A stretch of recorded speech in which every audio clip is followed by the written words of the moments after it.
آج ہم تاریخ کے کچھ ایسے ورق پلٹ رہے ہیں جو اسلام کے بالکل ابتدائی دور سے جڑے ہیں۔ جی پیغمبر اسلام صلی اللہ علیہ وسلم کے فوراً بعد کا زمانہ۔ جی ایک بہت ہی نازک اور اہم دور۔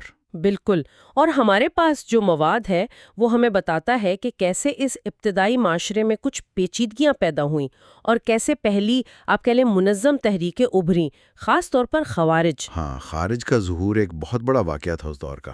تو آج ہم ذرا گہرائی میں جا کر یہ سمجھنے کی کوشش کریں گے کہ آخر نبی پاک صلی اللہ علیہ وسلم اور پہلے دو خلفاء جن کا دور تو مثالی مانا جاتا ہے، ان کے بعد ایسا کیا ہوا؟ وہ کیا حالات تھے کہ مسلمانوں میں پہلی بڑی تقسیم ہوئی اور یہ خوارج جیسا گروہ سامنے آیا؟ جی آئیے دیکھتے ہیں۔ تو شروع وہاں سے کرتے ہیں کہ پیغمبر صلی اللہ علیہ وسلم اور خاص طور پر سیدنا ابو بکر رضی اللہ تعالیٰ عنہ اور سیدنا عمر رضی اللہ تعالیٰ عنہ کا جو زمانہ تھا، وہ تو سب مانتے ہیں کہ ایک مثالی حکومت تھی، اخلاق کا اعلیٰ نمونہ۔ بالکل کوئی شک نہیں، اور اسی وجہ سے لوگوں کی توقعات بہت بلند ہو گئی تھیں، ایک معیار قائم ہو گیا تھا۔ تو پھر مسئلہ کہاں سے شروع ہوا؟ دیکھیں، مسائل کی ابتدا یا کم از کم ان کا نمایاں ہونا سیدنا عثمان کے دور خلافت کے آخری حصے میں ہوا۔ کچھ لوگوں کو آپ کہہ لیں یہ محسوس ہونا شروع ہوا کہ وہ جو پہلے والی مثالی حالت تھی نا ابو بکر و عمر کے زمانے کی، وہ اب شاید ویسی نہیں رہی۔ اچھا، مطلب کوئی بڑی کرپشن یا گناہ کی بات نہیں تھی؟ ضروری نہیں؟ ضروری نہیں کہ کوئی بہت بڑی خرابی ہو، بس ایک احساس تھا کہ وہ معیار برقرار نہیں۔ اور اس سے بھی اہم بات یہ تھی کہ اس وقت تک اگر حکمران سے سیاسی اختلاف ہو یا لوگ سمجھیں کہ اسے بدلنا چاہیے تو اس کا کوئی واضح متفقہ طریقہ موجود نہیں تھا۔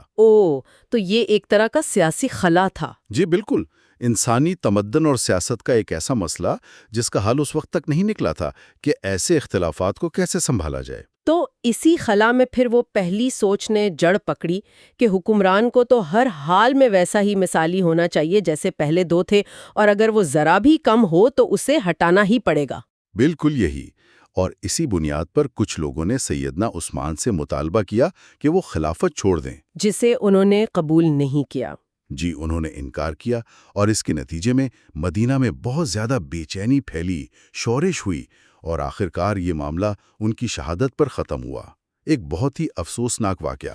اور اس کے بعد جب سیدنا علی رضی اللہ تعالیٰ عنہ خلیفہ بنے تو صورتحال شاید اور بھی الجھ گئی۔ ہاں، وہ اس لیے کہ سیدنا علی رضی اللہ تعالیٰ عنہ خلیفہ تو بن گئے، لیکن شام کے جو گورنر تھے سیدنا امیر معاویہ رضی اللہ تعالیٰ عنہ، انہوں نے فوراً بیعت نہیں کی۔ اچھا، انہوں نے بیعت کیوں نہیں کی؟ ان کا مطالبہ تھا کہ پہلے سیدنا عثمان رضی اللہ تعالیٰ عنہ کے قاتلوں سے قصاص لیا جائے، بدلہ لیا جائے، تو یہ ایک بڑا سیاسی اور فوجی مسئلہ بن گیا۔ تو اسی کشمکش میں پھر وہ ثالثی والی بات آئی؟ جی، اسی دوران جب دونوں لشکر آمنے سامنے تھے تو مزید خون خرابے سے بچنے کے لیے سیدنا امیر معاویہ کی طرف سے یہ تجویز آئی کہ ہم ثالث مقرر کر لیتے ہیں جو فیصلہ کر دیں۔ تحکیم۔ ٹھیک ہے، یہاں تک تو بات سمجھ آتی ہے، لیکن پھر خوارج کیسے نکلے؟ سیدنا علی رضی اللہ تعالیٰ عنہ نے تو یہ تجویز مان لی تھی نا؟ ہاں، یہی تو اصل نقطہ ہے۔ سیدنا علی نے جنگ بندی اور خون ریزی سے بچنے کے لیے ثالثی قبول کر لی، لیکن ان کے اپنے ہی لشکر میں سے ایک بڑا گروہ اس پر بھڑک اٹھا۔ بھڑک اٹھا؟ کیوں؟ ان کا نعرہ تھا لا حکم الا للہ، یعنی فیصلہ کرنے کا اختیار، حاکمیت صرف اور صرف اللہ کی ہے، انسانوں کی نہیں۔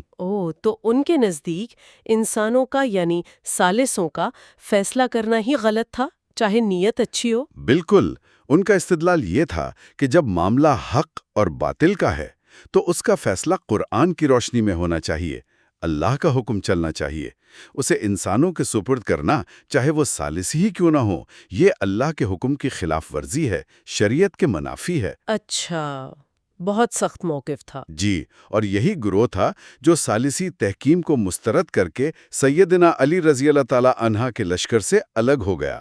پہلے یہ حروریہ کہلائے کیونکہ حرورہ نامی گاؤں میں اکٹھے ہوئے تھے، اور بعد میں یہ خوارج مشہور ہوئے، یعنی نکل جانے والے۔ انہوں نے اپنا راستہ بالکل ہی الگ کر لیا؟ ہاں، انہوں نے اپنے نظریے کے مطابق فوراً اپنا ایک امیر بھی چن لیا۔ ایک غیر معروف شخص تھے، عبداللہ بن وہب الراسبی۔ اور پھر کیا انہوں نے اپنی الگ حکومت بنائی؟ انہوں نے کوشش تو کی، لیکن سیدنا علی رضی اللہ تعالیٰ عنہ نے ان کے خلاف کارروائی کی۔ نہروان کے مقام پر ایک جنگ ہوئی، جنگ نہروان۔ اس میں کیا ہوا؟ اس میں خوارج کو بہت بری شکست ہوئی، ان کے کافی لوگ مارے گئے، لیکن یہ تحریک پوری طرح ختم نہیں ہوئی۔ اچھا، شکست کے بعد بھی یہ باقی رہے؟ جی، شکست کے بعد انہوں نے اپنی حکمت عملی بدلی۔ اب وہ کھلی جنگ سے گریز کرنے لگے۔ انہوں نے گورلا طریقہ اپنایا، پہاڑی علاقوں میں چھپ گئے اور منصوبہ بنایا کہ ان شخصیات کو قتل کیا جائے جنہیں وہ اس سارے فساد کی جڑ سمجھتے تھے۔ کن شخصیات کو؟ ان کے نشانے پر 3 بڑی شخصیات تھیں: سیدنا علی رضی اللہ تعالیٰ عنہ، سیدنا امیر معاویہ رضی اللہ تعالیٰ عنہ اور سیدنا عمرو بن العاص رضی اللہ تعالیٰ عنہ، جو ثالثی میں شامل تھے۔ اور کیا وہ کامیاب ہوئے؟ بدقسمتی سے سیدنا علی کے خلاف ان کی سازش کامیاب ہو گئی۔ عبد الرحمن بن ملجم نامی ایک خارجی نے انہیں نماز کے دوران شہید کر دیا۔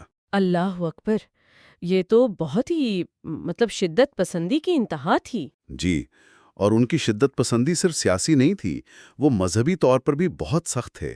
ان کا ماننا تھا کہ اگر کوئی مسلمان کبیرہ گناہ، بڑا گناہ کرتا ہے تو وہ دائرہ اسلام سے خارج ہو جاتا ہے، یعنی کافر ہو جاتا ہے، اور اسے قتل کرنا واجب ہے۔ کیا گناہ کرنے پر قتل؟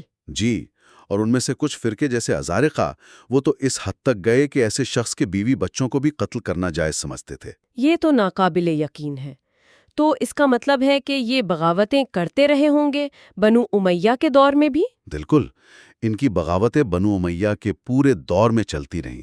انہوں نے اموی حکومت کو بہت تنگ کیا، بہت کمزور کیا۔ اگرچہ یہ خود کبھی پورے ملک پر قبضہ نہیں کر سکے، لیکن مختلف علاقوں جیسے مشرقی صوبے، عراق، ایران کے کچھ حصے، یمامہ، حضرموت، طائف، ان پر وقتاً فوقتاً ان کا کنٹرول قائم ہوتا رہا۔ تو اگر ہم خلاصہ کریں، ان کی پوری تحریک کی بنیاد کیا تھی؟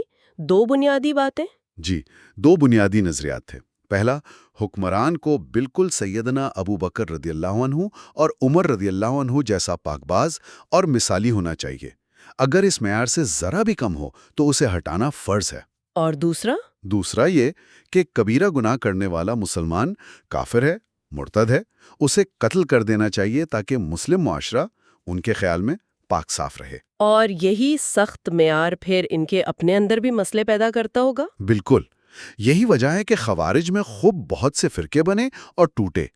وہ اپنے ہی امیروں اور لیڈروں کو اسی معیار پر پرکھتے تھے، اور اگر انہیں لگتا کہ وہ معیار پر پورا نہیں اتر رہے تو انہیں بھی موزول کر دیتے، حتیٰ کہ قتل بھی کر دیتے۔ بہت زیادہ اندرونی انتشار رہا ان میں۔ تو آخر میں اس تحریک کا کیا بنا؟ بنو عباس کا جب دور آیا تو آہستہ آہستہ ان کی فوجی اور سیاسی طاقت ختم ہوتی گئی۔ عباسیوں نے ان کے خلاف زیادہ سخت کارروائیاں کی، تو بتدریج یہ تحریک کمزور پڑ گئی اور بڑی حد تک ختم ہو گئی۔ لیکن کیا ان کے کچھ ماننے والے آج بھی ہیں؟ ہاں، ان کے ایک معتدل گروہ عباسیہ کے پیروکار آج بھی موجود ہیں۔ خاص طور پر عمان میں ان کی اکثریت ہے، اور شمالی افریقہ میں بھی کچھ کمیونٹیز ہیں، لیکن وہ ابتدائی خوارج والی شدت پسندی ان میں نہیں ہے۔ تو یہ تھی کہانی خوارج کی، اسلامی تاریخ کی پہلی منظم تحریک، جس کا ایک بہت واضح اگرچہ متنازع مذہبی سیاسی نظریہ اور لائحہ عمل تھا۔ جی بالکل۔ آج کی اس ساری گفتگو سے یہ بات تو سمجھ آتی ہے کہ کیسے بعض اوقات مثالی معیار کی شدید خواہش، حالات کا سیاسی خلا اور پھر مذہب کا نام استعمال کر کے ایک نظریہ بنایا جاتا ہے جو تشدد تک لے جاتا ہے۔ ہاں، یہ ایک پیٹرن ہے جو تاریخ میں نظر آتا ہے۔ بالکل، اور یہیں پر ایک آخری سوال ذہن میں آتا ہے جس پر شاید سوچنے کی ضرورت ہے کہ آخر وہ کیا چیز ہے، وہ کون سا جذبہ یا خیال ہے جو اس قسم کے آئیڈیالزم، مذہبی دلیل اور پھر پرتشدد سیاسی راستے کے امتزاج کو تاریخ میں بار بار مختلف شکلوں میں زندہ کر دیتا ہے۔ چاہے وہ اصل گروہ ختم ہی کیوں نہ ہو گیا ہو، یہ سوچ کسی نہ کسی رنگ میں پھر سر اٹھا لیتی ہے۔ یہ ایک اہم سوال ہے۔